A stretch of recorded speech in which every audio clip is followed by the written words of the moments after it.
Hello and welcome. If you are brand new, my name is Grace and I live in my 4Runner full-time. If you have seen me before, thanks for coming back. I really do appreciate it. About a week ago, I asked in a YouTube poll if you would be interested in seeing my expenses from February 2022, and it was a resounding yes. If you voted no, get out of here. I don't know why you're watching this video. I'm just kidding, guys. I love you all equally, and thank you for honesty in the poll. It really does help me out greatly. So today is the day you will get a look at my expenses from last month, February of 2022. Before we jump into it, I do want to offer a little caveat or disclaimer, reminder that this does vary from person to person, and it will also vary from month to month for an individual. So my expenses from January definitely are not my expenses from February, and they won't match my expenses from March.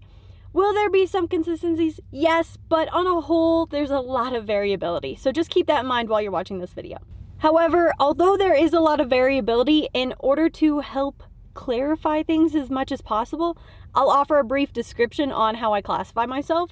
And that is a gym rat who likes routine but thrives on spontaneity. I know that's a bit contradictory, but you'll see a little bit of how that manifests itself in my expenses each month. And that clears up all the housekeeping, so let's jump into it. If you came for the total number, guess what? I am not going to make you sit through this entire video. I'll tell it to you right now.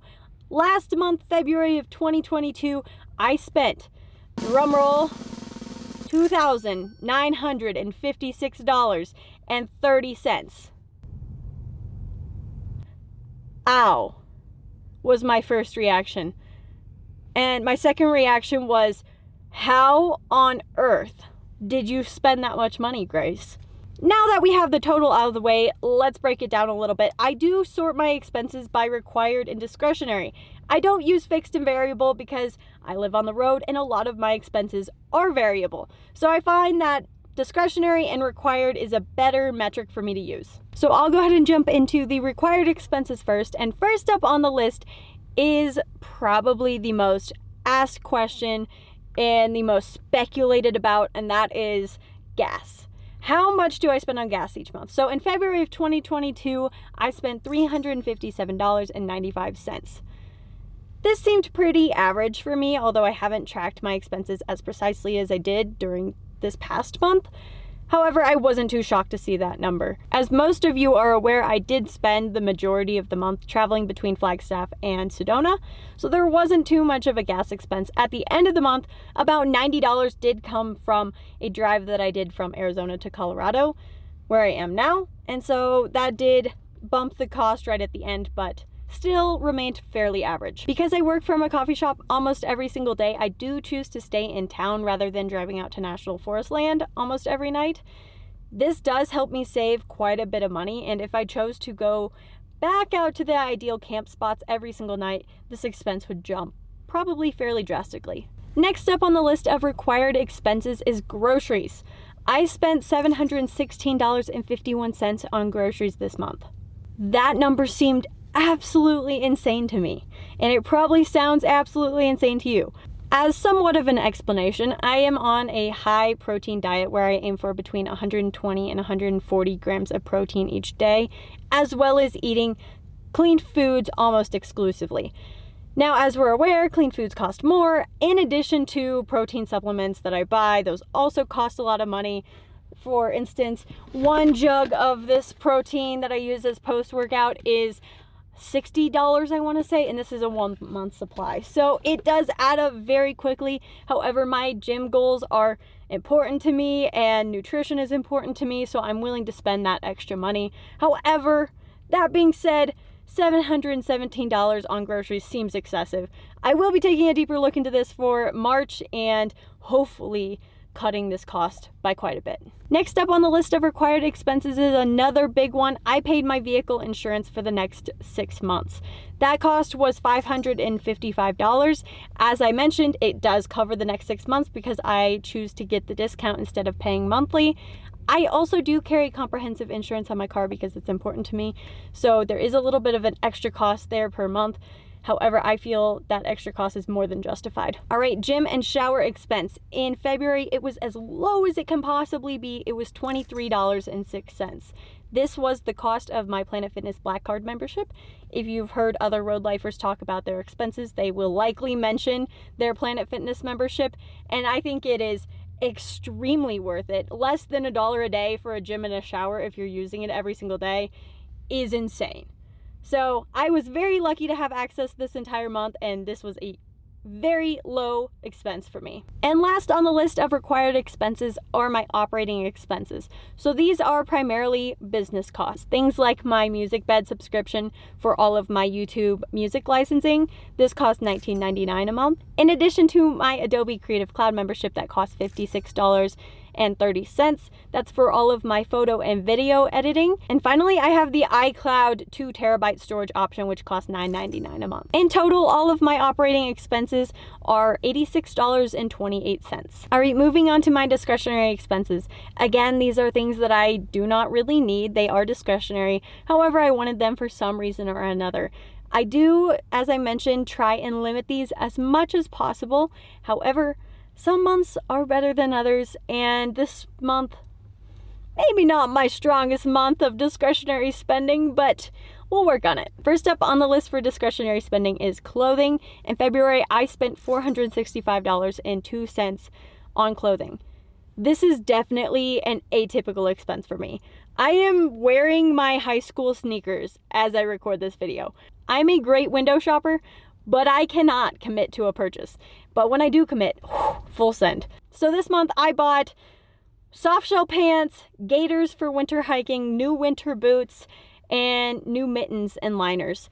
So I got quite a bit of good stuff for that price, and I'm happy with it. It will be expensed out over a number of years, so I think it was well worth it. Next up are hobbies. I spent $428.21 on items to further my adventures.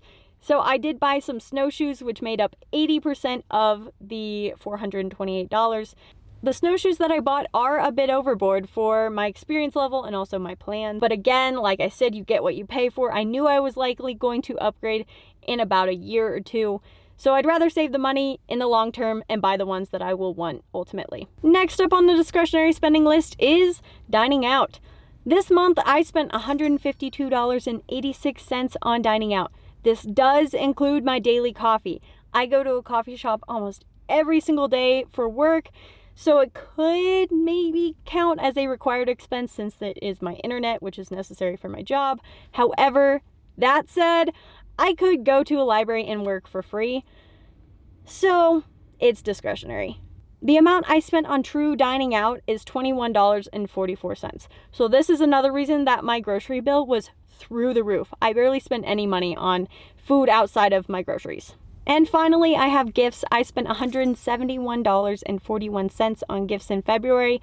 This is an expense that I almost never have, so easy couple hundred that will be saved in the coming months. Before I total things up one last time and get into some of my final thoughts, you may have noticed that a couple of expenses are notably missing. Number one, health insurance. I am still considered a young adult in terms of health insurance, so I do qualify to remain on my parents' plan. Number two, we have vehicle maintenance. I purchased my vehicle brand new, and thanks to Toyota Care, the first 25,000 miles or 2 years, whichever comes first, of scheduled maintenance are completely free of charge. So I have not paid a single penny. My car's at about 20,000 miles right now. Third, car payment. I purchased my car in full whenever I bought it, so no car payment. Number four, phone, Netflix, Spotify, all of the entertainment. Thank you, Mom and Dad. I am still on my family plan. And last on the list, we have parking and camping. I did not spend anything on parking or camping in February. Now that we've wrapped up the deep dive, I will total these up one last time for you and also give you some final thoughts on what I'm working on for March. So again, in February of 2022, I spent $1,738.80 on required expenses. Those required expenses included fuel, grocery, insurance, shower, and gym. And then in my discretionary spending, I spent $1,217.50, and this included gifts, hobbies, dining out, and clothing. Again, the required and discretionary spending added up to $2,956.30 for February. Now, one last number that I'll give you before I jump into my final thoughts is an average number of what I would expect to spend on the road. This was an unusually high month of spending for me. So what I did is I took my total spending and I subtracted out my atypical expenses, gifts, hobbies, insurance, and clothing, and I came to a more reasonable number of $1,336.66. So for March of 2022, I have a couple of things to do to bring me back down to that more average number of $1,300, and that includes watching my grocery spending. I am going to aim for $500 instead of $717. That is still more than I would ideally spend on groceries. However, start small.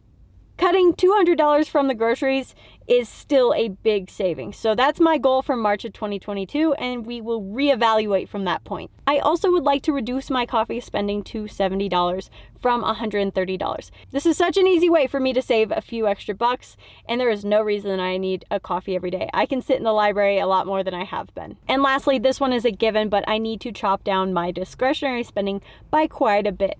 I'm going to set a goal of $300 in March of 2022. That's a $900 difference from February, and that would be huge in hitting closer to that $1,300 average that I aim for. Thank you for sticking with me today while I spewed out a bunch of numbers at you. If I did not get to one of your questions, or you have a suggestion for me on what to include in future expense videos, please leave a comment down below. Again, thank you for your continued support, and I will see you later this week in a vlog.